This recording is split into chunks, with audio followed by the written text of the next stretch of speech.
जन्म से लेकर के मृत्यु तक मनुष्य की आत्मा सुख ढूंढती रहती है। सुख खोजते खोजते 100 वर्ष की उम्र बीत जाती है। कभी शरीर में दुख है तो कभी मन में दुख है, कभी परिवार से दुख है तो कभी रिश्तेदार से दुख है, कभी पड़ोसी से दुख है तो कभी पत्नी से दुख है।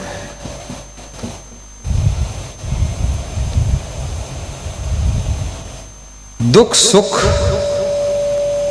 बदलते रहते हैं, सब दिन होत न एक समान।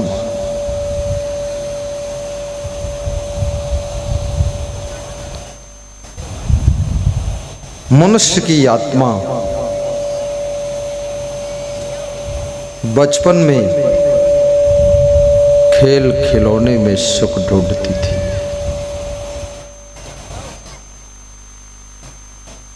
बचपन में ऐसा लगता था खिलौनों में सुख है। अब बच्चों का खिलौना कलयुग में मोबाइल ही खिलौना बन चुका है।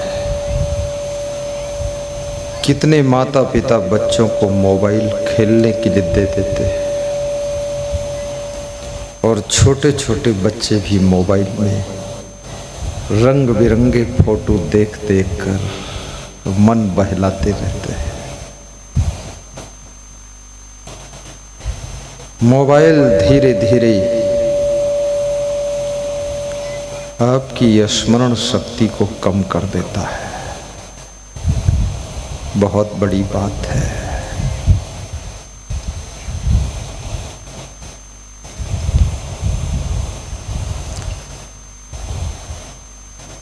जवानी में खिलौनों में सुख नहीं लगता है। जवानी का सुख फिर बदल जाता है।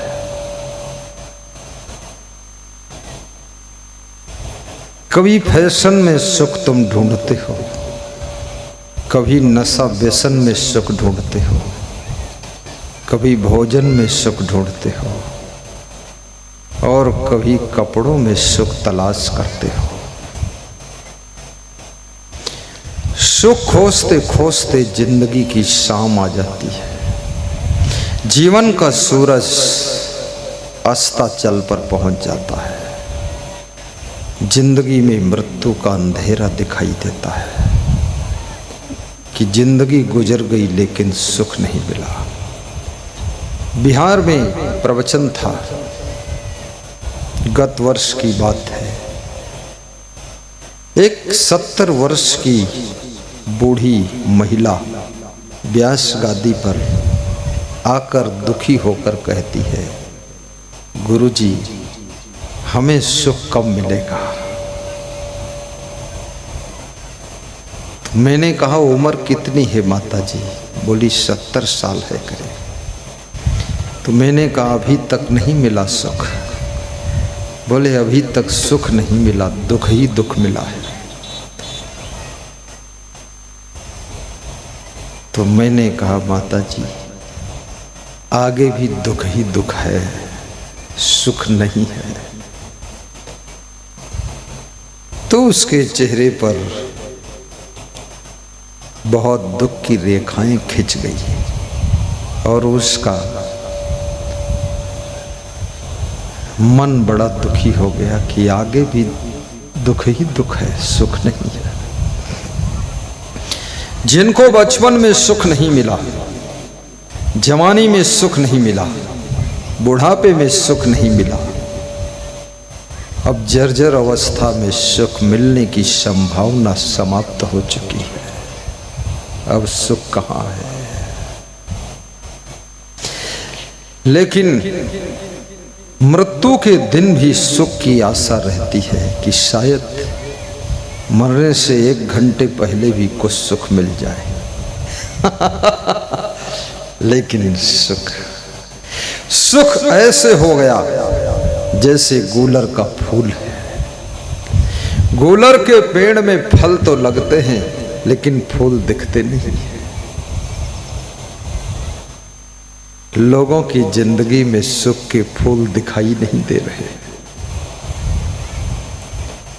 दुख के फल तो दिख रहे, दुख का फल तो सब भोग रहे, लेकिन सुख के फूल खिले हुए दिख नहीं रहे।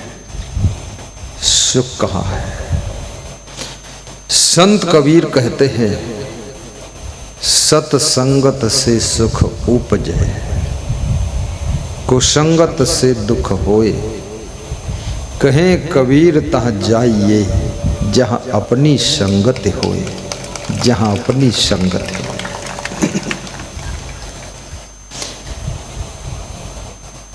संग, सत्संग, कुसंग, असंग,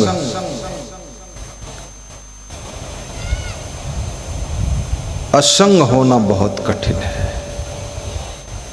जैसे मेरा नाम असंग है। असंग स्थिति बहुत ऊंची स्थिति है।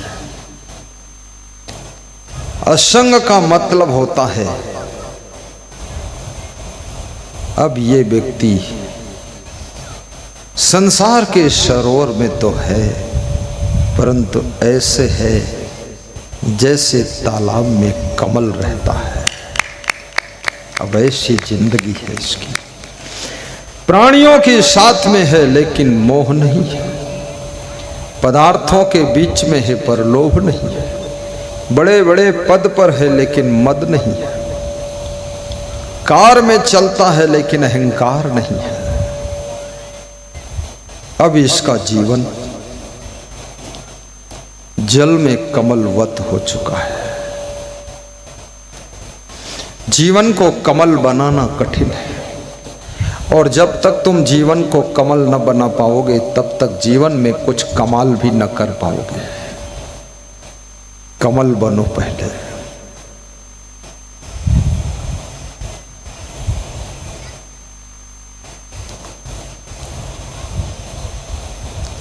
जिनके चरण कमल हैं उनके चरण छूना चाहिए। जिनके आचरण कमल हैं उनके आचरण की नकल करना चाहिए। और जिनका जीवन कमल है उनकी पूजा करना चाहिए। जिनके नयन कमल हैं उनके दर्शन करना चाहिए। जिनके मुख कमल हैं उनके मुख की वाणी सुनना चाहिए। और जिनके कान कमल हैं उनके कानों में प्रार्थना सुनाना चाहिए। और जिनके हाथ कमल हैं उनके हाथों से आशीर्वाद लेना चाहिए। आशीर्वाद लेना चाहिए।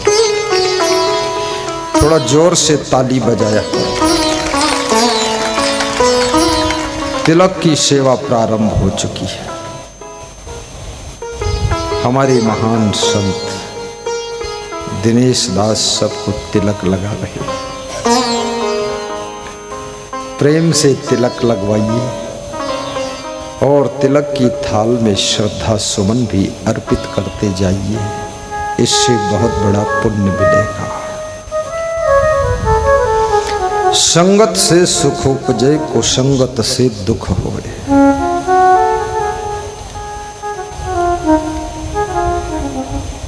किसी भक्त के यहाँ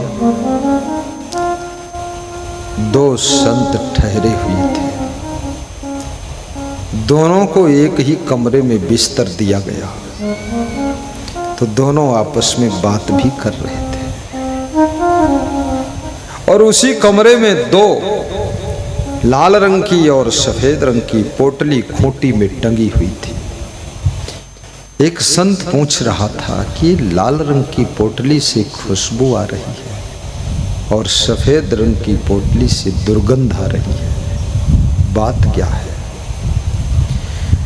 दोनों पोटली हंसने लगी और बोलती हैं कि महाराज, हमारी गलती नहीं है, मैं लाल रंग की पोटली हूँ, कुछ देर पहले मेरे भीतर केसर भरी हुई थी, तो केसर तो मेरा मालिक निकाल ले गया, लेकिन केसर की खुशबू मेरे अंदर अभी भी है, इसलिए मुझसे खुशबू आ रही है।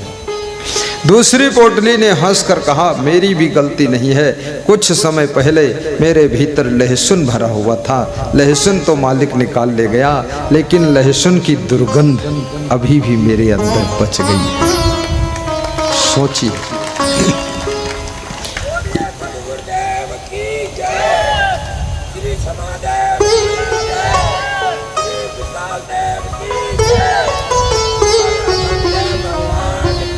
जय। ये हमारे महान भक्त रविंद्र जी दिल्ली से आए हुए, आज 4 टॉवेल लाकर गुरु को दिया है कि जहाँ बिछाना हो बिछा लो, एक व्यास गादी पर, एक गाड़ी में, और तीसरी अपने बिस्तर पर, और चौथी जब ध्यान लगाते हो योगा में बिछा लीजिए। 4 टॉवेल दिया है। श्रद्धा बहुत है, कल से डटे हुए हैं, जय जयकारा बोल रहे हैं, और अयोध्या आश्रम के रामा दल के सदस्य भी बन चुके हैं, सेवा बुक भी प्राप्त कर लिया है। उनको भी व्यास का दी धन्यवाद देती है। ध्यान देना, कपड़े की पोटली है, कपड़े की पोटली भी केसर और लहसुन की संगत पाकर सुगंध और दुर्गंध बहुत समय तक उसमें रह जाती है। तो जीवित मनुष्य जैसी संगत कर लेता है, उसका असर बहुत समय तक उसकी जिंदगी में दिखाई देता है। इसलिए याद रखना, जिंदगी को सुखद बनाना है तो सत्संगत में डुबकी लगाइए और सुख के हीरे मोती ढूंढ कर लाइए और अपने जीवन को धन्य बनाइए।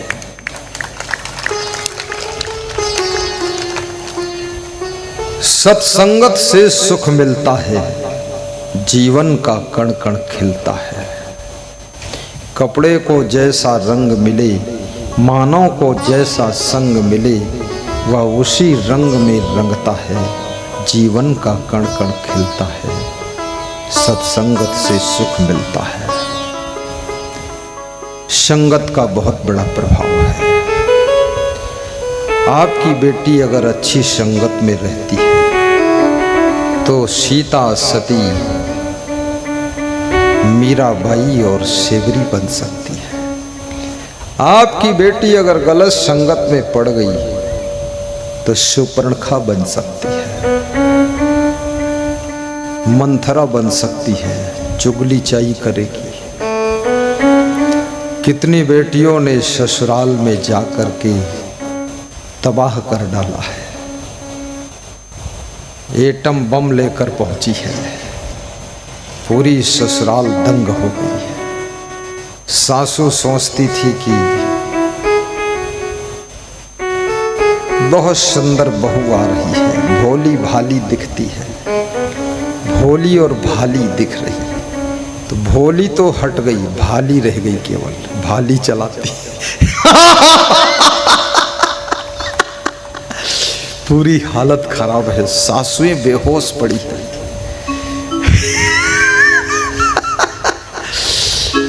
सासू बनना आसान नहीं है। सासू बनने से पहले जो खुशी होती है ना, सासू बनने के बाद जब बहू सब अपने नखरा फैलाती है, तब सासू के होश उड़ जाते हैं कि पहले तो बहुत अच्छी दिखती थी, तो बड़ी खतरनाक। याद रखना, धीरे धीरे तुम जब उसके शिकंजा में आ जाते हो, बस तब वो तुम्हारा सब नट बोल्ट टाइट करती है, और तुम कहते हो अब मत टाइट करो, चूड़ी मिस हो जाएगी, तो बोलती चूड़ी मिस हो जाएगी तो बिल्डिंग कर दूंगी, पर तुमको टाइट करके रखूंगी। कितने पतियों ने हंसते हंसते दूल्हा बनकर शादी किया था, अब जिस दिन से शादी हो गई वो दुल्हन आ गई, उस दिन से 2 साल हो गए हंसे ही नहीं। मित्र लोग पूछते हैं भाई साहब हंसते क्यों नहीं? बोले जो मेरी दशा हुई है तुम्हारी जब वही दशा होगी तब पूछना कर। हंसना भी भूल गया। बहुत खतरनाक है, साधारण नहीं। किसी गांव में विवाह हो रहा था, तो विवाह में सब लोग दूल्हा दुल्हन को देखने गए। गांव की वही लड़की है, जब दुल्हन बनती है लोग देखने जाते हैं, और दुल्हन में सब कुछ नकली होता, डुप्लीकेट होता है। उसको इतना 3-4 दिनों से सजाया धजाया जाता है, इतना उसके पीठ में सब हल्दी और बेसन रगड़ रगड़ के उसको गोरी चिट्टी किया जाता है तो वही, अब कितना रगड़ लो। तो रंग वंग लगा के टीप टाप करके और सब पहना करके 16 श्रृंगार करके और ऐसा फिट कर दिया। सब देखने आते गांव के लोग, चलो भाई दुल्हन सज रही देख लो। दुल्हन सज रही है, अब जो सज रही है वो तो सजा ही भोगेगी। तो जब दुल्हन की विदाई का समय आया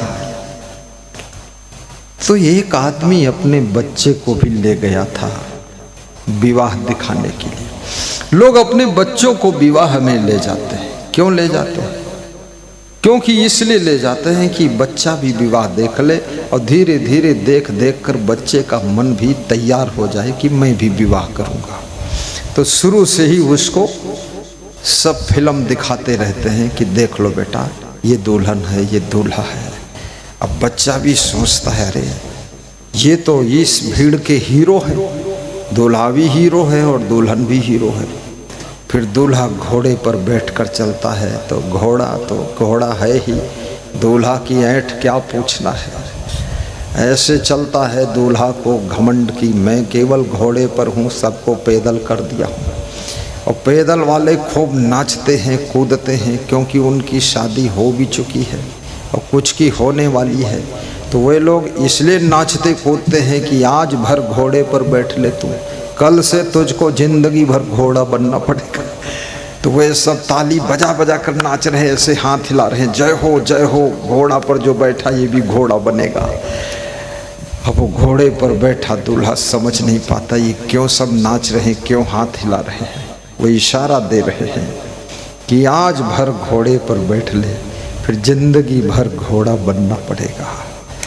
अब वो घोड़ा, एक नया घोड़ा तैयार हो रहा है। ये बहुत मुश्किल का काम है। तो बालक को लेकर के दिखाने के लिए एक बाप गया, तो बालक रोने लगा।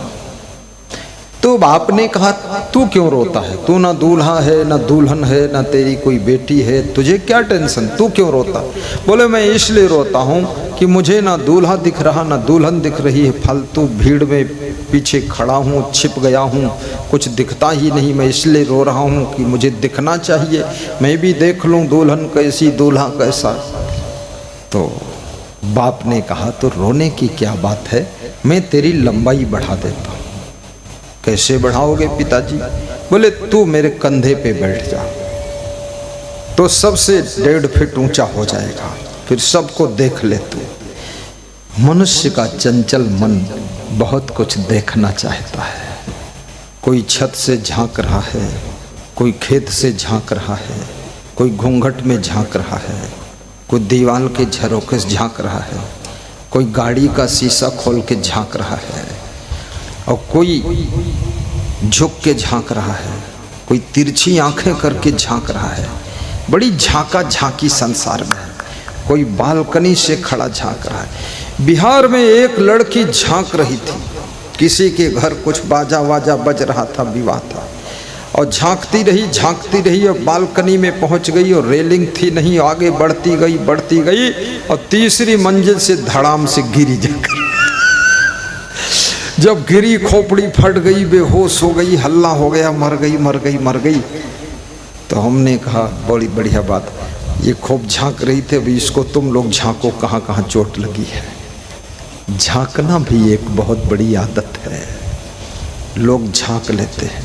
किसी गांव में एक बहुत बड़ी बाउंड्री थी, 10 एकड़ में ऊंची बाउंड्री थी।